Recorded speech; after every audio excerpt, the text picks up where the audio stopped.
ರಾಜ್ಯ ವಿಧಾನಸಭೆಯಲ್ಲಿ ಅಪರೂಪದ ಘಟನೆ, ಆದರೆ ತಲೆ ತಗ್ಗಿಸುವಂತಹ ಘಟನೆ ನಡೆದಿದೆ. ಪ್ರತಿಭಟನೆಗಳೆದ್ದು ಪದೇ ಪದೇ ವಾರ್ನ್ ಮಾಡಿದ್ರೂ ಕೂಡ ಅವೆಲ್ಲದರ ಮಧ್ಯೆಯೂ ಯಾರು ಉತ್ತರಿಸಬೇಕಾಗಿತ್ತೋ, ಯಾವ ಸಚಿವರು ಜವಾಬ್ದಾರಿಯುತ ಸ್ಥಾನದಲ್ಲಿ ಇದ್ದು ಆ ಪ್ರಶ್ನೆಗಳಿಗೆ ಉತ್ತರವನ್ನ ನೀಡಬೇಕಾಗಿತ್ತು ಅವರೇ ಇಲ್ಲ ಅಂತ ಹೇಳಿದ ಮೇಲೆ ಪ್ರಶ್ನೆ ಯಾರಿಗೆ, ಉತ್ತರ ಯಾರಿಗೆ? ಸಚಿವರುಗಳು ಗೈರಾಗೋದು. ಈ ಹಿನ್ನೆಲೆಯಲ್ಲಿ ಇದನ್ನ ನೋಡಿ ನೋಡಿ ನೋಡಿ ಬೇಸತ್ತಂತಹ ಸ್ಪೀಕರ್ ಇವತ್ತು ಗರಂ ಆಗಿಯೇ ಬಿಟ್ರು. ಸಚಿವರ ವಿರುದ್ಧ ಸಿಟ್ಟಾಗಿ ಸದನವನ್ನೇ ಮುಂದೂಡಿದ್ರು ಸ್ಪೀಕರ್ ಖಾದರ್ ಅವರು.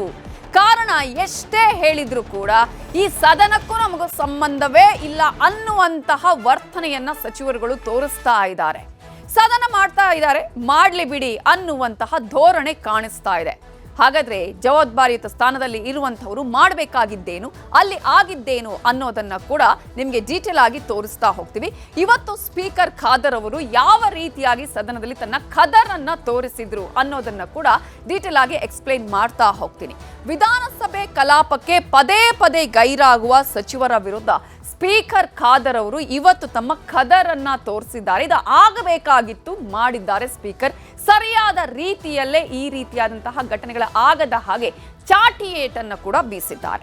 ಪ್ರಶ್ನೋತ್ತರ ಕಲಾಪದ ವೇಳೆ ಹಾಜರಿದ್ದು ಉತ್ತರ ನೀಡದ ಸಚಿವರಿಗೆ ಈ ಮೂಲಕ ಶಾಕ್ ಅನ್ನ ಕೊಟ್ಟಿದ್ದಾರೆ.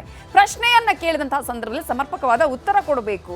ಆ ರೀತಿಗೆ ಉತ್ತರನೇ ಕೊಡದೇ ಇದ್ದು ಸುಮ್ಮನೆ ಇದ್ರೆ ಯಾರಿಗೆ ಪ್ರಶ್ನೋತ್ತರ ಕಲಾಪ ಮಾಡುವುದು ಅಥವಾ ಆ ಸಮಸ್ಯೆಗೆ ಪರಿಹಾರ ಸಿಗೋದು ಹೇಗೆ ಅನ್ನುವಂತಹ ಒಂದು ವಿಚಾರ ಕೂಡ ಅಲ್ಲಿ ಬರುತ್ತೆ. ಯಾರದ್ದೋ ಇಲಾಖೆಯ ಪ್ರಶ್ನೆಗೆ ಇನ್ಯಾರಿಂದನೋ ಉತ್ತರ ಸಿಕ್ತೆ, ಯಾರ್ಯಾರೋ ಉತ್ತರವನ್ನ ಕೊಡಿಸ್ತಾರೆ. ಉತ್ತರ ಕೊಡಿಸ್ತಾ ಇದ್ದವರಿಗೂ ಕೂಡ ಈ ಸಂದರ್ಭದಲ್ಲಿ ಬಿಸಿಯನ್ನ ಮುಟ್ಟಿಸಿದ್ದಾರೆ. ತುಂಬಾ ಅರ್ಜೆಂಟ್ ಇದೆಯಪ್ಪ, ಈ ಒಂದು ಕೆಲಸ ಆಗ್ಲೇಬೇಕು, ಈ ಮೀಟಿಂಗ್ ಆಗ್ಲೇಬೇಕು, ನಮ್ಮ ಇಲಾಖೆಗೆ ಸಂಬಂಧಪಟ್ಟಂತಹ ಪ್ರಶ್ನೆ ಇದು, ಹಾಗಾಗಿ ದಯವಿಟ್ಟು ಈ ಒಂದು ಪ್ರಶ್ನೆಗೆ ನೀವು ಈ ಸಚಿವರು ಉತ್ತರ ಕೊಡಿ ಅಂತ ಹೇಳೋದು ಬೇರೆ. ಮೊನ್ನೆ ಕೆಲವೊಂದು ದಿನಗಳಲ್ಲಿ ಕೂಡ ಆ ರೀತಿಯಾಗಿ ಆಗಿದೆ, ಹಿಂದಿನಲ್ಲಿ ಕೂಡ ನಡ್ಕೊಂಡ್ ಬಂದಿದೆ. ಬಟ್ ಯಾವುದೇ ರೀತಿಯಾದಂತಹ ಸಕಾರಣ ಇಲ್ಲ, ಯಾವುದೇ ರೀತಿಯಾಗಿ ಅರ್ಜೆನ್ಸಿ ಇಲ್ಲದಿದ್ರೂ ಕೂಡ ಈ ರೀತಿಯಾಗಿ ಮಾಡಿದ್ರೆ ನಿಜವಾಗಿಯೂ ಅಲ್ಲಿ ಚಾಟಿ ಬೀಸಬೇಕಾಗಿತ್ತು. ಅದನ್ನ ಖಾದರ್ ಅವರು ಮಾಡಿದ್ದಾರೆ. 15% ಸಚಿವರು ಮಾತ್ರ ಹಾಜರಿರುವ ಬಗ್ಗೆ ಪ್ರತಿಪಕ್ಷ ನಾಯಕರಾಗಿರುವಂತಹ ಆರ್ ಅಶೋಕ್ ಅವರಲ್ಲಿ ಪ್ರಸ್ತಾಪವನ್ನ ಮಾಡ್ತಾರೆ. ಯಾವ ಸಚಿವರುಗಳು ಉತ್ತರ ಕೊಡಬೇಕಾಗಿತ್ತು, ಯಾವ ಇಲಾಖೆಯವರು ಇರಬೇಕಾಗಿತ್ತು, ಅವ್ರು ಯಾರೂ ಇಲ್ಲ, ಯಾರ ಪ್ರಶ್ನೆಗೆ ಯಾರೋ ಉತ್ತರ ಕೊಡ್ತಾ ಇದ್ದಾರೆ, ಇಲ್ಲಿ 15% ಸಚಿವರು ಮಾತ್ರ ಇದ್ದಾರೆ ಅನ್ನುವಂತಹ ಒಂದು ವಿಚಾರವನ್ನ ಸದನದ ಮುಂದಿಡ್ತಾರೆ. ಸ್ಪೀಕರ್ ಅವರ ಗಮನಕ್ಕೆ ತರ್ತಾರೆ. ಶಾಸಕರ ಕ್ಷೇತ್ರದ ಸಮಸ್ಯೆಗಳಿಗೆ ಉತ್ತರ ಕೊಡುವ ಸಚಿವರುಗಳೇ ಮಾಯಾ ಅಂತ ಹೇಳಿ ತರಾಟೆಗೂ ಕೂಡ ತೆಗೆದುಕೊಳ್ತಾರೆ ವಿಪಕ್ಷ ನಾಯಕನಾಗಿರುವಂತಹ ಆರ್ ಅಶೋಕ್ ಅವರು. ಈ ಸಂದರ್ಭದಲ್ಲಿ ಆಯಾ ಇಲಾಖೆಯ ಸಚಿವರುಗಳ ಬಗ್ಗೆ ಈ ಪ್ರಶ್ನೆ ಇದೆ, ನಿಮ್ಮ ಇಲಾಖೆಗೆ ಸಂಬಂಧಪಟ್ಟದ್ದು ಅನ್ನುವಂತಹ ವಿಚಾರವನ್ನ ಕೂಡ ಮುಂದಿಡುವಂತಹ ಪ್ರಯತ್ನ ಆಗುತ್ತೆ. ಪ್ರತಿಪಕ್ಷ ನಾಯಕರ ಮಾತಿಗೆ ಇಮಿಡಿಯೇಟ್ ಆಗಿ ಸ್ಪೀಕರ್ ಆಗಿರುವಂತಹ ಯುಟಿ ಖಾದರ್ ಅವರು ಸ್ಪಂದನೆಯನ್ನ ಮಾಡ್ತಾರೆ, ಸ್ಪಂದಿಸ್ತಾರೆ. ಸಚಿವರುಗಳ ಗೈರು ಬಗ್ಗೆ ಸಿಟ್ಟನ್ನ ತೋರಿಸ್ತಾರೆ. ಯಾಕಂದ್ರೆ ಆ ಜಾಗದಲ್ಲಿರುವಂಥದ್ದು, ಆ ಸ್ಥಾನದಲ್ಲಿರುವಂಥವ್ರು ಯಾರೇ ಆದ್ರೂ, ಅದು ತಮ್ಮ ಪಕ್ಷದವರೇ ಆಗಿರ್ಲಿ ಅಥವಾ ವಿರೋಧ ಪಕ್ಷದವರೇ ಆಗಿರ್ಲಿ, ಸದನದಲ್ಲಿ ಒಬ್ಬ ಟೀಚರ್ ಆಗಿ ಇರುವಂಥವ್ರು ಸ್ಪೀಕರ್ ಆಗಿರ್ತಾರೆ. ಅಲ್ಲಿನ ಸರಿ ತಪ್ಪುಗಳ ಬಗ್ಗೆ ಅವರು ಸರಿಯಾದಂತಹ ನಿರ್ಧಾರವನ್ನ ತೆಗೆದುಕೊಳ್ಬೇಕಾಗತ್ತೆ. ಸೊ ಸಚಿವರು ಸದನಕ್ಕೆ ಬಾರದ ಕಾರಣಕ್ಕೆ ಕಲಾಪವನ್ನೇ ಸ್ಪೀಕರ್ ಮುಂದೂಡ್ತಾರೆ, ಅಸಮಾಧಾನವನ್ನು ಹೊರಹಾಕ್ತಾರೆ. ಈ ಪ್ರಶ್ನೆಗಳಿಗೆ ಉತ್ತರ ಇಲ್ಲ ಅನ್ನುವಂತಹ ವಿಚಾರವನ್ನ ಹೇಳ್ತಾರೆ. ನಾನು ಸಮಯವನ್ನು ನಿಗದಿ ಮಾಡೋದಿಲ್ಲ ಅನ್ನುವಂತಹ ವಿಚಾರವನ್ನ ಕೂಡ ಹೇಳ್ತಾರೆ. ಅಡ್ಜರ್ನ್ ಮಾಡ್ತೀನಿ ಅನ್ನುವಂತಹ ವಿಚಾರವನ್ನ ಕೂಡ ಸ್ಪೀಕರ್ ಖಾದರ್ ಆ ಸಂದರ್ಭದಲ್ಲಿ ಹೇಳಿದ್ದಾರೆ ಅಂತ ಹೇಳಿದ್ರೆ ಸದನದ ಗೌರವದ ವಿಚಾರ ನಾವಿಲ್ಲಿ ಗಮನಿಸಬೇಕಾಗುತ್ತೆ. ಸಚಿವರುಗಳಲ್ಲಿ ಇರಬೇಕಾಗಿತ್ತು, ಇರದೇ ಇರುವಂತಹ ವಿಚಾರ ಆಗಿರ್ಬೋದು, ಪ್ರಶ್ನೆಗಳಿರುತ್ತೆ, ಅಲ್ಲಿ ಆಯಾ ಇಲಾಖೆಗಳಿಗೆ ಸಂಬಂಧಪಟ್ಟಾಗೆ ಸರಿಯಾದಂತಹ ಉತ್ತರ ಸಿಗೋದಿಲ್ಲ, ಪರಿಹಾರ ಸಿಗೋದಿಲ್ಲ. ಪ್ರಶ್ನೆಗಳನ್ನ ಕೇಳಿದಂಥವ್ರಿಗೆ ಉತ್ತರವೇ ಇಲ್ಲದಿದ್ದಂತಹ ಸಂದರ್ಭದಲ್ಲಿ ಯಾರಿಗಾಗಿ ಈ ಸದನ ಅನ್ನುವಂತಹ ಪ್ರಶ್ನೆ ಇರ್ತಾರೆ. ಒಬ್ಬ ಟೀಚರ್ ಆಗಿ ಅಥವಾ ಆ ಸ್ಥಾನದಲ್ಲಿ ಇರುವಂತವರಾಗಿ ಸ್ಪೀಕರ್ ಅವರು ಆ ಸಂದರ್ಭದಲ್ಲಿ ಒಂದು ನಿರ್ಣಯವನ್ನ ಕೂಡ ತೆಗೆದುಕೊಳ್ತಾರೆ, ಒಂದು ನಿರ್ಧಾರವನ್ನ ಮಾಡ್ತಾರೆ. ಕಲಾಪದ ಸಮಯವನ್ನೂ ಹೇಳದೆ ಬೇಸರದಿಂದಲೇ ಪೀಠದಿಂದ ಸ್ಪೀಕರ್ ಯುಟಿ ಖಾದರ್ ಅವರು ತೆರಳುತ್ತಾರೆ. ಯಾಕೆ ಅನ್ನೋದನ್ನ ನಾವಿಲ್ಲಿ ಗಮನಿಸಬೇಕಾಗತ್ತೆ. ಆ ಸಂದರ್ಭದಲ್ಲಿ ಅಲ್ಲಿ ಪ್ರಶ್ನೋತ್ತರ ಕಲಾಪ ಆಗಿರುತ್ತೆ. ಪ್ರಶ್ನೋತ್ತರ ಸಂದರ್ಭದಲ್ಲಿ ಉತ್ತರವನ್ನು ಕೊಡಬೇಕಾದಂಥ ಸಚಿವರು ಅವರಿಗೆ ಮೊದಲೇ ಹೇಳಿರ್ತಾರೆ, ಈ ರೀತಿ ಆಗಿರುತ್ತೆ, ನಿಮ್ಮ ಇಲಾಖೆಗೆ ಸಂಬಂಧಪಟ್ಟಂತಹ ಪ್ರಶ್ನೆಗಳು ಇದೆ ಅನ್ನೋದನ್ನು ಕೂಡ. ಆದರೂ ಕೂಡ ತಮಗೂ ಅದಕ್ಕೂ ಸಂಬಂಧ ಇಲ್ಲ ಅನ್ನುವಂತಹ ರೀತಿಯಲ್ಲಿ ವರ್ತನೆ ಮಾಡಿದಾಗ ಅಧಿಕಾರಿಗಳಾಗಿರ್ಬೋದು, ಸಚಿವರುಗಳಾಗಿರ್ಬೋದು, ಅದನ್ನು ಸರಿ ಮಾಡಬೇಕಾದಂತಹ ಜವಾಬ್ದಾರಿ ಸ್ಪೀಕರ್ ಅವರಿಗೆ ಇರುತ್ತೆ ಅಥವಾ ಆ ಸ್ಥಾನಕ್ಕೆ ಇರುತ್ತೆ. ಆ ಒಂದು ವಿಚಾರವನ್ನು ಕೂಡ ಮಾಡಿದ್ದಾರೆ. ಹಾಗಾದರೆ ಆ ಸಂದರ್ಭದಲ್ಲಿ ಸ್ಪೀಕರ್ ಖಾದರ್ ಅವರು ಏನು ಮಾಡಿದ್ರು, ಆ ಒಂದು ದೃಶ್ಯ ಯಾವ ರೀತಿ ಆಗಿತ್ತು ಅನ್ನೋದನ್ನು ನೋಡಿ. ಇದು ಮಂತ್ರಿಗಳು ಮತ್ತು ಸರ್ಕಾರ ಸತ್ತೋಗಿದೆ. ಶ್ರೀನಿವಾಸ್ ತಿಥಿ ಮಾಡಬೇಕು, ಸತ್ತೋಗ್ಬಿಟ್ಟಿದೆ. ಆಯ್ತು, ನಾನ್ ಮೊನ್ನೆ ತಿಥಿ ಕಾರ್ಡ್ ತೋರಿಸ್ತೆ, ಯಾವ್ದೋ ತಿಥಿ ಕಾರ್ಡ್ ತೋರಿಸ್ತೆ, ಹಂಗಾಗ್ಬಿಟ್ಟಿದ್ದು. ಈಗ ಉತ್ತರ ಕೊಡೋದು ಖುಷಿಯಾಗಿದೆ. ಅವ್ರು ಯಾರು ಒಬ್ರು ಎಚ್ಚೆತ್ಕೊಂಡಿಲ್ಲ ನೋಡಿ ಅಧಿಕಾರಿಗಳು. ಈಗ ಬಂದ್ ಕೂತ್ಕೊಂತಾರೆ, ದೇವ್ರ ತರ ಬಂದ್ ಕೂತ್ಕೊಂತಾರೆ, ದೇವ್ರ ತರ ಆರಾಮ್ಸೆ ಮನೆಗೆ ಹೊರಟೋತಾರೆ. Find a solution. Find a solution, not a solution. Triggering ಆಯ್ತು. ಈಗ ಅದಕ್ಕೆ ಶೂಟ್. ಓಕೆ, ಏನು ಸುಧಾರಣೆ ಇವತ್ತು ಕಾಣುವಂತ ಪರಿಸ್ಥಿತಿಯಲ್ಲಿ ನನಗೆ ಕಾಣುದಿಲ್ಲ. ಈ ರೀತಿ ಬಹುಶಃ ಇದು ಧೋರಣೆ ಆದ್ರೆ ಬಹುಶಃ ಇವತ್ತು ಎಲ್ಲ ಸದಸ್ಯರು ಮೆಚ್ಚುವ ರೀತಿಯಲ್ಲಿ ಇದು ಸದನವನ್ನು ಹೇಗೆ ನಡೆಸುವಂಥದ್ದು. ಆದ ಕಾರಣ ಬಹುಶಃ ಹಾಗೆಲ್ಲ ನಾನು ಕೇಳಿದೆ ಅಂತ ಹೇಳಿದ್ರೆ, ಆದ ಕಾರಣ ಇವತ್ತು ಈ ಸಂಬಂಧಪಟ್ಟ ಮಂತ್ರಿಗಳು ಮತ್ತು ಸೆಕ್ರೆಟರಿಗಳು ಬಂದು ಕೂತ್ಕೊಂಡು ಏನು ಸಮಸ್ಯೆ ಯಾಕೆ ಆಗಿದೆ ಆ ಕೊಡ್ತಂದು ಹೇಳುವ ತನಕ ಕೂಡ ನಾನು ಸದನ ನಡೆಸುವುದಿಲ್ಲ. ನಾನು ಎಜೆಂಟ್ ಮಾಡ್ತೇನೆ.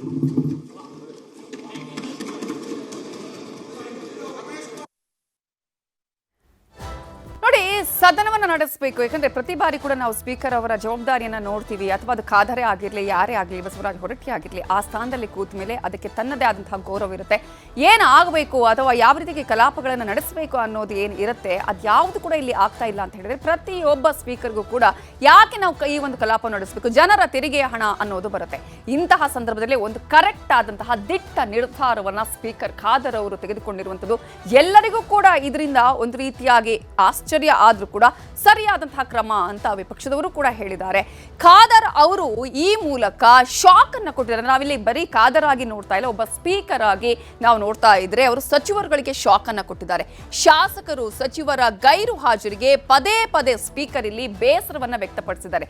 ಅದು ಯಾರೇ ಆಗಿರ್ಲಿ, ಈಗ ಸದನವನ್ನ ಮಾಡೋದು ಯಾಕೆ, ಅಷ್ಟು ಜನರ ತೆರಿಗೆಯ ಹಣವನ್ನ ಪೋಲು ಮಾಡ್ತಾ ಇದ್ದೀವಿ ಅಂತ ಪ್ರತಿಯೊಬ್ಬ ಸಾಮಾನ್ಯನಿಗೂ ಕೂಡ ಅನ್ಸುತ್ತೆ. ಯಾಕಂದ್ರೆ ಇವರನ್ನ ಆಯ್ಕೆ ಮಾಡಿ ತಮ್ಮ ಕ್ಷೇತ್ರದ ಸಮಸ್ಯೆಗಳ ಬಗ್ಗೆ, ತಮ್ಮ ಕ್ಷೇತ್ರದಲ್ಲಿ ಆಗ್ತಾ ಇರೋದು ಅಭಿವೃದ್ಧಿಗಳ ಬಗ್ಗೆ, ಅಥವಾ ಅಲ್ಲಿ ಏನೇನು ಆಗ್ತಾ ಇದೆ ಅದರ ಬಗ್ಗೆ ಅಲ್ಲಿ ಪ್ರಶ್ನೋತ್ತರವನ್ನ ಕೇಳುವಂಥದ್ದು, ಅದಕ್ಕೆ ಪರಿಹಾರವನ್ನ ಕಂಡುಕೊಳ್ಳುವಂಥ ಪ್ರಯತ್ನಗಳಾಗಬೇಕು. ಶಾಸಕರು ಇಲ್ಲ, ಸಚಿವರುಗಳು ಇಲ್ಲ ಅಂತ ಹೇಳಿದ್ರೆ ಸದನವನ್ನ ಯಾಕೆ ಮಾಡಬೇಕು ಅನ್ನುವಂತಹ ಪ್ರಶ್ನೆ ಇಲ್ಲಿ. ಪ್ರತಿ ದಿನದ ಕಲಾಪಕ್ಕೂ ಮುನ್ನ ಹಿಂದಿನ ದಿನದ ಅಟೆಂಡೆನ್ಸ್ ಅನ್ನ ಓದ್ತಾರೆ ಸ್ಪೀಕರ್ ಖಾದರ್ ಅವರು. ಎಷ್ಟು ಜನ ನಿನ್ನೆ ಇದ್ರು ಸದನದಲ್ಲಿ ಅನ್ನುವಂತಹ ವಿಚಾರ, ಆ ನಂತರ ಇವತ್ತು ಎಷ್ಟು ಜನ ಇದ್ದಾರೆ ಅನ್ನೋದನ್ನ ತಿಳ್ಕೊಳ್ಳುವಂತಹ ಪ್ರಯತ್ನ ಕೂಡ ಆಗುತ್ತೆ. ಸರಿಯಾದ ಸಮಯಕ್ಕೆ ಬಂದ ಶಾಸಕ, ಸಚಿವರು ಅಂತ ಹೇಳಿ ಉತ್ತೇಜನವನ್ನ ಕೂಡ ಸ್ಪೀಕರ್ ನೀಡ್ತಾ ಇದ್ರು. ಈಗಾಗಲೇ ಸಾಕಷ್ಟು ಇಂತಹ ಒಂದು ಬೆಳವಣಿಗೆಗಳಿಗೆ ಅವರು ಅಥವಾ ಈ ರೀತಿಯಾದಂತಹ ಅಪರೂಪದ ಘಟನೆಗಳಿಗೆ ಸಾಕಷ್ಟು ಬಾರಿ ಸಾಕ್ಷಿಯಾಗಿದ್ದನ್ನು ಕೂಡ ನಾವಿಲ್ಲಿ ಗಮನಿಸಬಹುದು. ಅವರನ್ನ ಒಂದು ಪ್ರೋತ್ಸಾಹ ಮಾಡುವಂತಹ ನಿಟ್ಟಿನಲ್ಲೂ ಕೂಡ ಇಂತಹ ಒಂದು ಅಟೆಂಡೆನ್ಸ್ ಕರೆಯೋದು, ಇವರು ಕರೆಕ್ಟ್ ಟೈಮ್ಗೆ ಬಂದಿದ್ರು, ಈ ಸಂದರ್ಭದಲ್ಲಿ ಅವರು ಹಾಜರಿದ್ರು ಅನ್ನೋದನ್ನ ಕೂಡ ಸಚಿವರುಗಳು ಶಾಸಕರುಗಳಿಗೆ ಹೇಳಿ ಅವರಿಗೆ ಒಂದು ರೀತಿಯಂತಹ ಉತ್ತೇಜನ ಕೊಡುವಂತಹ ಕೆಲಸಗಳನ್ನ ಸ್ಪೀಕರ್ ಖಾದರ್ ಮಾಡ್ತಾ ಇದ್ದಾರೆ. ಮತ್ತೆ ಮತ್ತೆ ಶಾಸಕ ಸಚಿವರುಗಳ ಗೈರು ಹಾಜರಿ ಬಗ್ಗೆ ಮೊನ್ನೆ ಕೂಡ ಸ್ಪೀಕರ್ ಖಾದರ್ ಅವರು ಬೇಸರವನ್ನ ವ್ಯಕ್ತಪಡಿಸಿದ್ರು. ಆ ಸಂದರ್ಭದಲ್ಲೂ ಕೂಡ ಹೇಳಿದ್ರು ಯಾರು ಕೂಡ ಸದನದಲ್ಲಿ ಇಲ್ಲ, ಯಾಕಂದ್ರೆ ಸದನದಲ್ಲಿ ಅವರು ಇರಲೇಬೇಕು ಅನ್ನುವಂತಹ ಕಾರಣಕ್ಕಾಗಿಯೇ ಊಟದ ವ್ಯವಸ್ಥೆಯನ್ನ ಅಲ್ಲಿ ಮಾಡಿದ್ರು. ಅವರಿಗೆ ಬೇಕಾದಂತಹ ಆಸನಗಳ ವ್ಯವಸ್ಥೆ ಹೋಗ್ಲಿ, ನಿದ್ದೆ ಮಾಡೋದಕ್ಕೂ ಅಥವಾ ಅಂದ್ರೆ ರೆಸ್ಟ್ ಮಾಡೋದಕ್ಕೂ ಬೇಕಾದಂತಹ ವ್ಯವಸ್ಥೆಯನ್ನ ಮಾಡಿಸಿದ್ದಾರೆ. ಇಷ್ಟೆಲ್ಲ ಆದ್ರೂ ಕೂಡ ಸದನಕ್ಕೆ ಶಾಸಕರು ಸಚಿವರುಗಳು ಹಾಜರಾಗುವುದಿಲ್ಲ ಅಂತ ಹೇಳಿದ್ರೆ ಏನು ಅನ್ನುವಂತಹ ಪ್ರಶ್ನೆಯಲ್ಲಿ ಸುಮ್ಮನೆ ಇರೋದೇ ನನ್ನ ವೀಕ್ನೆಸ್ ಅಲ್ಲ ಅಂತ ಹೇಳಿ ಗುಟುರು ಹಾಕಿದ್ರು ಸ್ಪೀಕರ್ ಖಾದರ್ ಅವರು. ಎಚ್ಚೆತ್ತುಕೊಳ್ಳದ ಸಚಿವರ ವಿರುದ್ಧ ಖಾರವಾಗಿ ತರಾಟೆಗೆ ತೆಗೆದುಕೊಂಡಿದ್ದಾರೆ ಸ್ಪೀಕರ್ ಖಾದರ್ ಅವರು. ಅವರು ಮಾತಿನ ಶೈಲಿಯಾಗಿರ್ಬೋದು ಅಥವಾ ಯಾರೇ ಏನೇ ಹೇಳಿದ್ರು ಕೂಡ ಸಮಾಧಾನದಿಂದ ಆಲಿಸ್ತಾರೆ ಅಥವಾ ಅದನ್ನ ಸರಿಯಾದ ರೀತಿಯಲ್ಲಿ ತರ್ತಾ ಇರೋದನ್ನ ಕೂಡ ನಾವು ಅನೇಕ ಅಧಿವೇಶನಗಳಲ್ಲಿ ನಾವು ನೋಡಿದೀವಿ. ಎಷ್ಟೇ ಹೇಳಿದ್ರು ಕೂಡ ಎಚ್ಚೆತ್ತುಕೊಳ್ಳದಿದ್ದರೆ ಸದನವನ್ನ ಹೇಗೆ ನಡೆಸಲಿ ಅಂತ ಹೇಳಿ ಸ್ಪೀಕರ್ ಖಾದರ್ ಅವರು ಗರಂ ಆಗಿದ್ದು, ಸಚಿವರುಗಳು ಬಂದು ನನ್ನ ಜೊತೆ ಮಾತನಾಡುವ ತನಕ ನಾನು ಸದನವನ್ನ ನಡೆಸೋದಿಲ್ಲ ಅಂತ ಹೇಳಿ ಸದನವನ್ನೇ ಮುಂದೂಡಿಕೆ ಕೂಡ ಮಾಡಿದ್ರು ಸ್ಪೀಕರ್ ಖಾದರ್ ಅವರು. ಯಾಕಂತ ಹೇಳಿದ್ರೆ ಆ ಸಂದರ್ಭದಲ್ಲಿ ಸದನಕ್ಕೆ ಆಯಾ ರೀತಿಯಾದಂತಹ ಆಯಾಕಟ್ಟಿನಲ್ಲಿ ಏನೇನು ಆಗಬೇಕು, ಯಾವ ರೀತಿಯಾಗಿ ನಡಿಬೇಕು, ಈ ಸದನ ಹೇಗೆ ನಡಿಬೇಕು ಅನ್ನುವಂಥದ್ದು ಎಲ್ಲವೂ ಇದ್ರೂ ಕೂಡ, ಎಲ್ಲವೂ ಗೊತ್ತಿದ್ರೂ ಕೂಡ ತಮಗೂ ಅದಕ್ಕೂ ಸಂಬಂಧ ಇಲ್ಲ ಅನ್ನುವಂತಹ ರೀತಿಯಲ್ಲಿ ವರ್ತನೆ ಮಾಡ್ತಾ ಇದ್ದಾರಲ್ಲ ಶಾಸಕರುಗಳು ಸಚಿವರುಗಳು. ಇಂತಹ ಶಾಸಕರುಗಳು ಸಚಿವರಿಗೆ ಸರಿಯಾಗಿ ಒಂದು ಚಾಟಿಯನ್ನ ಬೀಸಿದ್ದಾರೆ. ಇನ್ನು ಸ್ಪೀಕರ್ ಗರಂ ಆದ್ರು, ಎದ್ದು ಹೋದ್ರು ಅನಿರ್ದಿಷ್ಟಾವಧಿಗೆ ಅಂತ ಹೇಳಿದ್ರೆ ಅವರು ಮುಂದೂಡಿಕೆ ಮಾಡಿದ್ರು, ಯಾವುದೇ ಟೈಮ್ ಹೇಳಲಿಲ್ಲ. ಆವಾಗ ಆ ನಂತರ ಏನಾಯ್ತು ಅಂತ ನಾವು ನೋಡ್ತಾ ಹೋಗೋದಾದ್ರೆ ಸ್ಪೀಕರ್ ಗರಂ ಆದ್ರೂ ಸಿಎಂ ಆಗ ಸಂಧಾನ ಮಾಡುವಂತಹ ಪ್ರಯತ್ನವನ್ನ ಮಾಡ್ತಾರೆ. ಸಚಿವರುಗಳ ವಿರುದ್ಧ ಸಿಟ್ಟಾಗಿದ್ದಂತಹ ಸ್ಪೀಕರ್ ಅವರನ್ನ ಮಾತನಾಡಿಸ್ತಾರೆ ಸಿಎಂ ಸಿದ್ದರಾಮಯ್ಯ ಅವರು, ಸಂಧಾನವನ್ನ ಮಾಡ್ತಾರೆ. ಸರ್ಕಾರದ ಮೇಲೆಯೇ ಅಸಮಾಧಾನಗೊಂಡಿದ್ದು ಸ್ಪೀಕರ್ ಅವರು. ಆ ಸಂದರ್ಭದಲ್ಲಿ ಅವರ ಜೊತೆಗೆ ಸರ್ಕಾರದಿಂದಾನೇ ಸಂಧಾನವನ್ನ ಮಾಡ್ತಾರೆ. ಕಾರಣ ಅಲ್ಲಿ ಆಗ್ಬೇಕಾಗಿದ್ದೇನು, ಸದನ ಯಾವ ರೀತಿಯಾಗಿ ನಡೀತಾ ಇದೆ ಅನ್ನುವಂತಹ ಬೇಸರವನ್ನ, ಅಸಮಾಧಾನವನ್ನ ಹೊರಹಾಕಿದ್ರು ಸಿಎಂ ಸಿದ್ದರಾಮಯ್ಯ. ಪ್ರತಿಪಕ್ಷ ನಾಯಕ ಆರ್ ಅಶೋಕ್, ಸಚಿವ ಡಾಕ್ಟರ್ ಜಿ ಪರಮೇಶ್ವರ್, ಸಚಿವ ಸತೀಶ್ ಜಾರಕಿಹೊಳಿ ಅವರು ಸ್ಪೀಕರ್ ಖಾದರ್ ಅವರ ಜೊತೆಗೆ ಸಂಧಾನವನ್ನ ಮಾಡ್ತಾರೆ, ಮಾತುಕತೆಯನ್ನ ಮಾಡ್ತಾರೆ. ಸಂಧಾನ ಸಭೆಯಲ್ಲಿ 3 ಅಧಿಕಾರಿಗಳ ಅಮಾನತಿಗೂ ಕೂಡ ಸಿಎಂ ಸೂಚನೆಯನ್ನ ಕೊಡ್ತಾರೆ. ಕಾರಣ ಏನು ಅಂತ ಹೇಳಿದ್ರೆ, ಯಾವ ಪ್ರಶ್ನೆಯನ್ನ ಕೇಳಲಾಗಿತ್ತು ಅಥವಾ ಯಾವ ರೀತಿಯಾಗಿತ್ತು ಉತ್ತರವನ್ನ ನೀಡಬೇಕಾಗಿತ್ತು, ಅದಕ್ಕೂ ಇದಕ್ಕೂ ಸಂಬಂಧ ಇಲ್ಲ ಅನ್ನುವಂಥ ರೀತಿಯಲ್ಲಿ ಅಧಿಕಾರಿಗಳು ಕೂಡ ವರ್ತನೆಯನ್ನ ಮಾಡಿದ್ರು. ಜೊತೆಗೆ ಮಾಹಿತಿಯನ್ನ ಕೊಡದೇ ಇದ್ದಿದ್ದು, ಅತಿ ಹೆಚ್ಚು ಉತ್ತರ ಬಾಕಿ ಉಳಿಸಿಕೊಂಡಿರೋ ಇಲಾಖೆಯ ಅಧಿಕಾರಿಗಳ ಸಸ್ಪೆಂಡ್ಗೂ ಕೂಡ ಆ ಸಂದರ್ಭದಲ್ಲಿ ಸಿಎಂ ಸಿದ್ದರಾಮಯ್ಯ ಅವರು ಸೂಚನೆಯನ್ನ ಕೊಡ್ತಾರೆ. ಸಿಎಂ ಸೂಚನೆ ಬಳಿಕ ಸದನ ನಡೆಸೋದಿಕ್ಕೆ ಸ್ಪೀಕರ್ ಖಾದರ್ ಅವರು ಒಪ್ಪಿಕೊಳ್ತಾರೆ. ಆ ಸಂದರ್ಭದಲ್ಲಿ ಅವರು ಮುಂದೂಡಿದ ಸಂದರ್ಭದಲ್ಲೇ ಹೇಳಿದ್ರು, ನಾನು ಹೇಳೋದಿಲ್ಲ, ನನಗೆ ಉತ್ತರ ಸಿಗುವವರೆಗೂ ನಾನು ಇನ್ನು ಮುಂದೆ ಈ ಒಂದು ಸದನವನ್ನ ಮಾಡೋದಿಲ್ಲ ಅಂತ ಹೇಳಿದ್ರು. ಅಸಮಾಧಾನವನ್ನ ಹೊರ ಹಾಕಿದ್ರು. ಸೊ ಇಮಿಡಿಯೇಟ್ ಆಗಿ ಸರ್ಕಾರ ಆಕ್ಷನ್ಗೆ ಕೂಡ ಇಳಿಯತ್ತೆ. ಏನ್ ಮಾಡುತ್ತೆ ಸರ್ಕಾರ ಅಂತ ಹೇಳಿದ್ರೆ, ಲಿಖಿತ ರೂಪದ ಉತ್ತರವನ್ನ ಉಳಿಸಿಕೊಂಡಂತಹ ಅಧಿಕಾರಿಗಳಿಗೆ ಸರ್ಕಾರ ಇಮಿಡಿಯೇಟ್ ಆಗಿ ಬಿಸಿ ಮುಟ್ಟಿಸುವಂತಹ ಕೆಲಸವನ್ನ ಮಾಡುತ್ತೆ. ಎಲ್ಲ ಇಲಾಖೆಗಳ ಕಾರ್ಯದರ್ಶಿಗಳ ಜೊತೆಗೆ ಸರ್ಕಾರದ ಮುಖ್ಯ ಕಾರ್ಯದರ್ಶಿ ಆಗಿರುವಂತಹ ಶಾಲಿನಿ ರಜನೀಶ್ ಅವರು ಸಭೆಯನ್ನ ಮಾಡ್ತಾರೆ. ಯಾಕೆ ಅನ್ನುವಂತಹ ಪ್ರಶ್ನೆಯನ್ನ ಕೇಳ್ತಾರೆ.